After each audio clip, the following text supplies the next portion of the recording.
through a lot of things, but you know what? I was not one of the people that would be afraid of not listening, that I would be careful who I spoke to. People get angry or upset with them, they're afraid. Something really bad will happen, or they really get nervous about it. I have one example of this young man that I was tutoring. I was tutoring him for social skills. Such a nice kid. He wanted to go to a dance with this girl that was a friend of his. What do you think went through his mind before he asked her? What? What if she says no? What if she said, no, it wasn't what if, she will say no, and all these things. First of all, you're not going out with her, you want to go as friends. Everything was no. What I did, and I use my auspices superpowers, perseverative behavior. I was on that with the tenacity of a bulldog on a stake. It took me 3 weeks. I got him to ask her out. Guess what happened? She said yes. Then he brought another set of problems. I don't want to wear a tie. I said, you know what? I don't like wearing a tie. I do have certain sensitivities to clothes, fabrics, and things being tied. But there's times that I have to play the game. If I'm in a business meeting, I have to play the game. If I'm at a wedding, I can't wear what I want. So I got him to do that. So a few weeks after, I asked him, so how did it go? I had a fantastic time.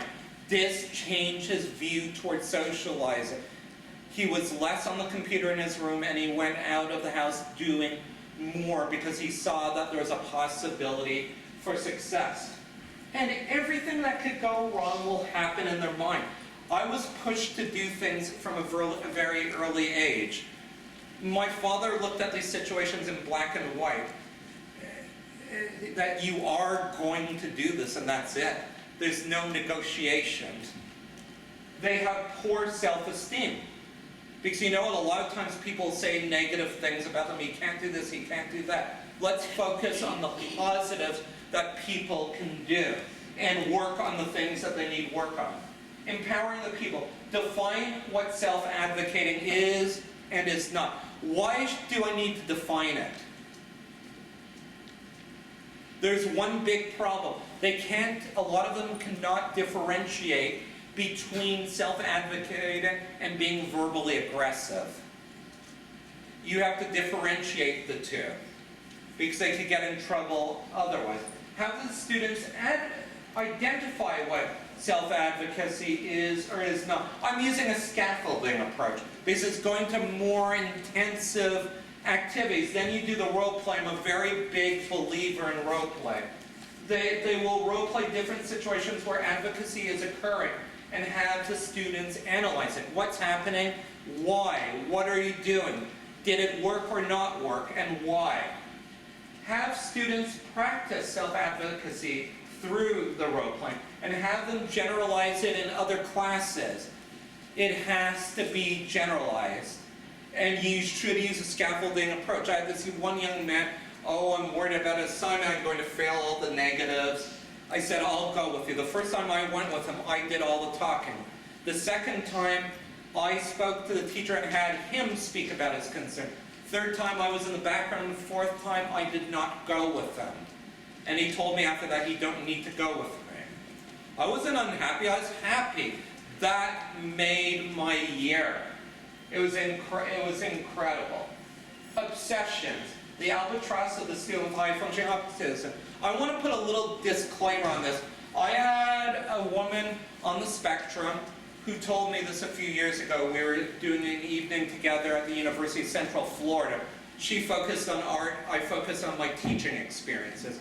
She said, you know what, you shouldn't use obsession, it's a strong interest, but it's an obsession if it interferes with your life and the possibility of socializing.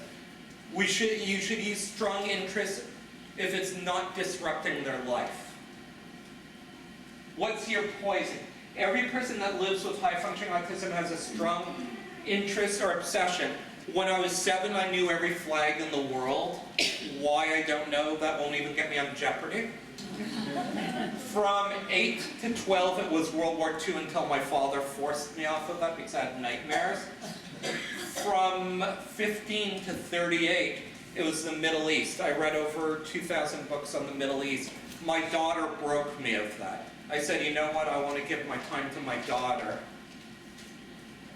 My daughter's my everything, so that was a good reason to break it. The obsession usually has an undue influence on their lives and academics. I had one young man playing video games 6 to 7 hours a day and was having D's in his classes.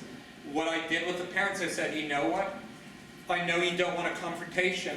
If he refuses to do what you ask, you remove the computer from the room. That's what needs to be done. The important stuff needs to be done first. Because you know what? I understand it.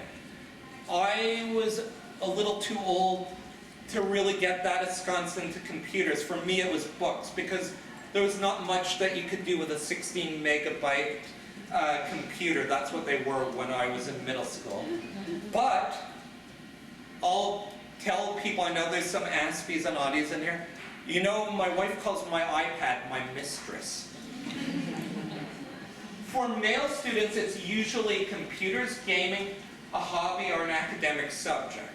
And every male on the spectrum, not every, a lot of my kids, they want to be computer game testers. I said, you know what? So does every other male in the middle school that's into computers.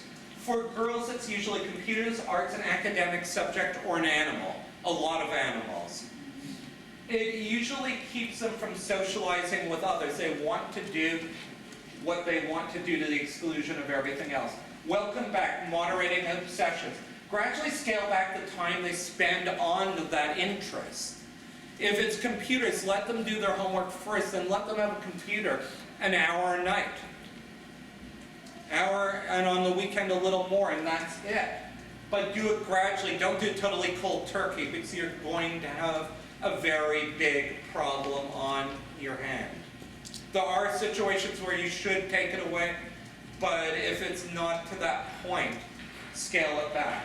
To be successful in dealing with an obsession, there needs to be continuity at home. That was one of my biggest problems as a teacher in the classroom. Some of the things I was dealing with, the parents would not do at home, like with homework. I had one student, it was a pencil twirler again, that I got him to pass classes. Why? Because I worked with him after school. His mother was afraid of confronting him at home with his homework.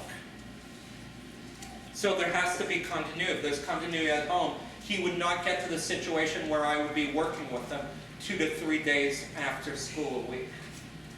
Provide alternative activities and tangible rewards to cut back on time spent on the obsession. Find other things. If you like science, instead of looking at something on the internet, go to a science museum. Go to the woods. Go to a nature preserve. Many different things you could do. Try to adapt the skills from an obsession to academics or into a marketable skill. If someone's really into computers, find something that they could do with it. But do not do one of my obsessions, please. No BA in political science. Can you say gateway to graduate school? Encourage them to become more social.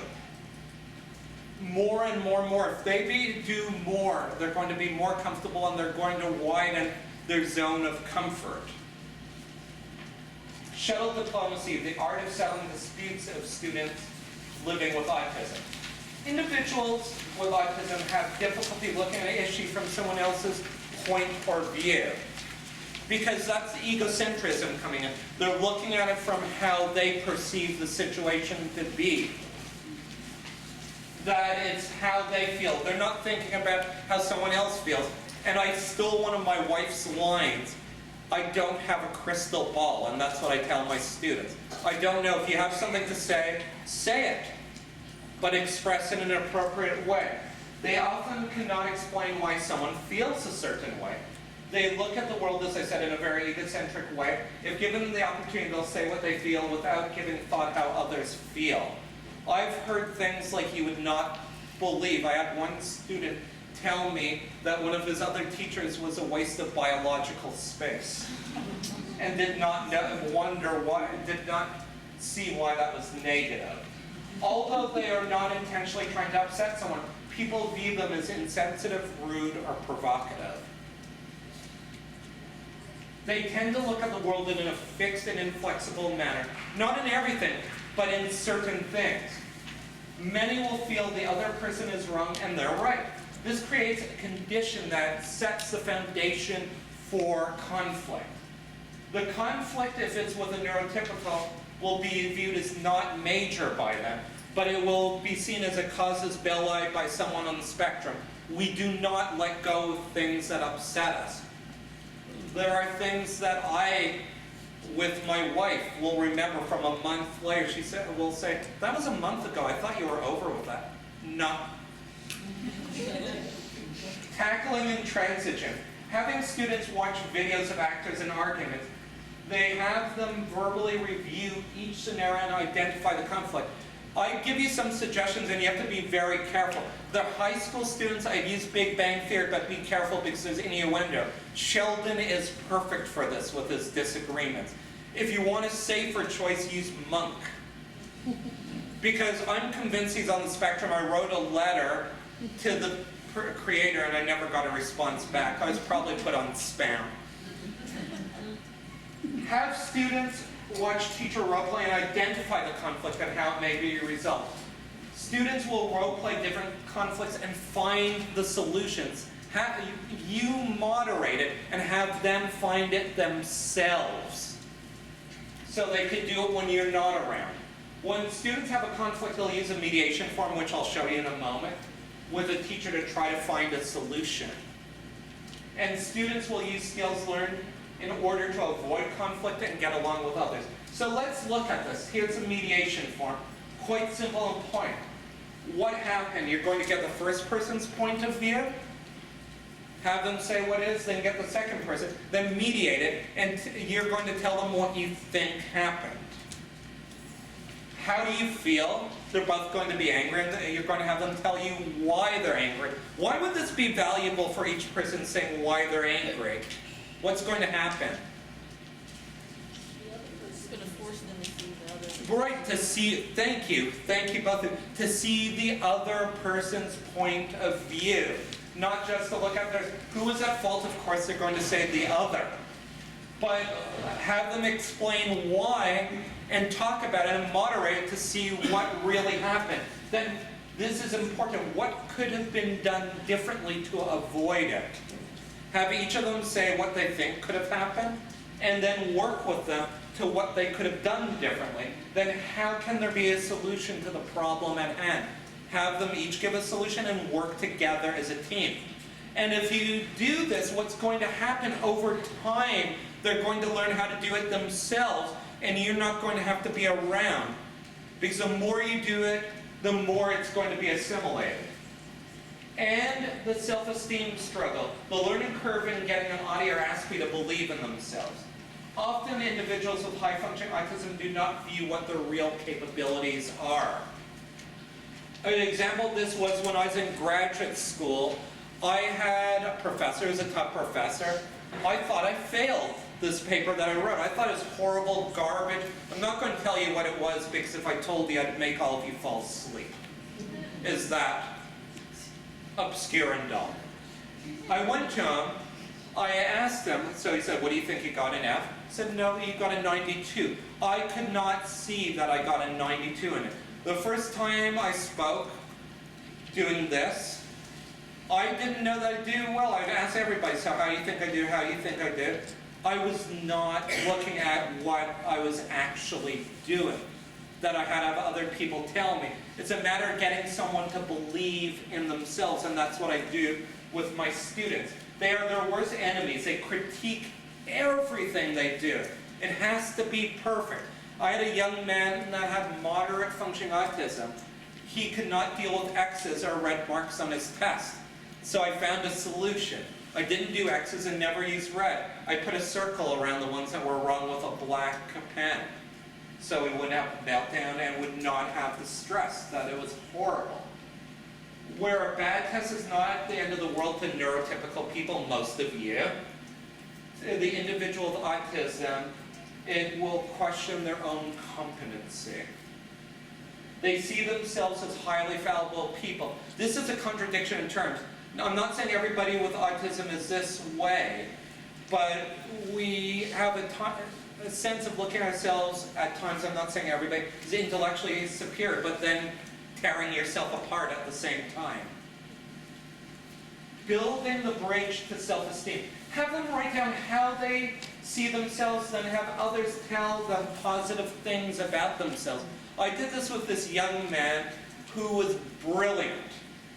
But what he would do, part of it was an act with the self-esteem, but the other part wasn't. He really didn't think he was that good of a student. He was a straight A student. He would get teachers to do part of his assignments at times. He was he was like Rose Nyland, but with intelligence. And he would say all these horrible things about himself that would really hurt me. I didn't want him saying these things about himself. I got each and every person in the class to say something positive about him. And everybody took turns saying something positive about someone else. Because getting people to realize what they are in a positive sense will really help with self-esteem. Encourage the student to say positive things about themselves and think positively. When a setback occurs, look at it in a realistic manner. This was an example that happened to me about 5 months ago, and I used it with my students that were complaining. I was speaking at University of Miami CARD. I was on my way, minding my own business, trying to get a snack. Behind me, I felt some boom behind me. My car went through bushes, was stopped by a stop sign. I nearly made a drugstore into a drive-through up front. My car looked like the Batmobile from the 60s. It was in a V, smashed in back. It had fins, but it wasn't made that way. I didn't flip out. I was a little dazed. Then, when the lady got the ticket, I said to the police officer, I don't have a car. Do you mind driving me to University of Miami? The head of University of Miami CARD saw me in the back of the police car and said, is there something you need to tell me, John? No, my car just got totaled. Are you all right? I was in pain for the next week. And he said, do you want to do the presentation? I'm going to be here anyways, and this is something I enjoy. And I looked at the positive. It was the first time ever my wife heard me speak. So I took a positive. I'm not saying I want to have any other car totaled by someone texting in the car next to me. But there were positives. Encourage them to take calculated risks. Reinforce their progress with positive, specific statements. Thank you very much.